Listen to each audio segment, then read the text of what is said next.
ஏன்னா இது வந்து முல்லை நில காடுகள் நிறைந்த நிலம். இந்த நிலம் ஃபுல்லா முல்லை நில காடுகள் இருந்தது. இது வந்து வேளாண்மைக்கு வந்து முக்கியமா மழையை நம்பிதான் இருக்கு. அந்த மழையெல்லாம் எதுல இருக்குன்னா காடுகள் நிறைந்திருக்கணும். முல்லை நிலத்துல பல்வேறு பெருக்க இருக்கணும். அந்த பல்வேறு பெருக்கெல்லாம் காடுகள் இருந்தாதான் மழை வளம் கிடைக்கும். அப்பதான் வேளாண்மை செய்ய முடியும். இப்போ வந்து சூழல் மாற்றம் ஏற்பட்டு இருக்கு. அதனால இந்த நிலத்துல பல்வேறு பெருக்கமும் ரொம்ப அழிச்சுக்கிட்டே வருது. இதுவரை இருந்த கல்குவாரி மழை வளம் இது வந்து அழிச்சது வந்து இருக்கட்டும். இனிமே வந்து இந்த ஏரியாவுக்கு கல்குவாரி மழை வளத்தை சுரண்டி இருக்கிற கல்குவாரி தேவையில்லை இருக்கிறது என்னுடைய கருத்து. ஏன்னா இது வந்து இப்ப முன்னோர்களா இங்க இருக்கக்கூடிய மக்களுக்கு தேவையான அரிசியோ பருப்போ அது எல்லாமே இங்கே வேளாண்மை செஞ்சு எடுத்துக்கிட்டாங்க. ஆனா இப்ப அப்படி வேளாண்மை செய்யக்கூடிய நிலைமை இல்லாம தள்ளப்பட்டாங்க. ஏன்னா இங்க மழை வளம் இல்ல, பல்வேறு பெருக்கம் குறைஞ்சு போச்சு.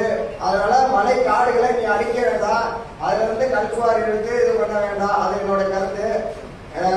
அது மாதிரி வேளாண்மை செய்யக்கூடிய எல்லா உணவுகளும் வந்து பல்வேறு பெருக்கம் மழை வளத்தினாலதான் இங்க வேளாண்மை செய்ய முடியாத நிலைமைக்கு வந்திருக்கு. நானும் வேளாண்மை செஞ்சுட்டு தான் வரேன்.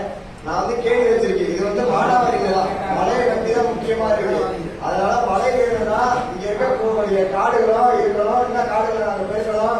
பல்வேறு பெருக்கமும் அப்படியே இருக்கணும், பல்வேறு பெருக்கம் அதிகரிக்கணும். அப்பதான் மழை வளம் நிச்சயமா வரும், நாங்க வேளாண்மை செய்ய முடியும். இங்க இருக்க எங்களுக்கு தேவையான உணவுகளை வந்து நாங்க இங்கதான் உற்பத்தி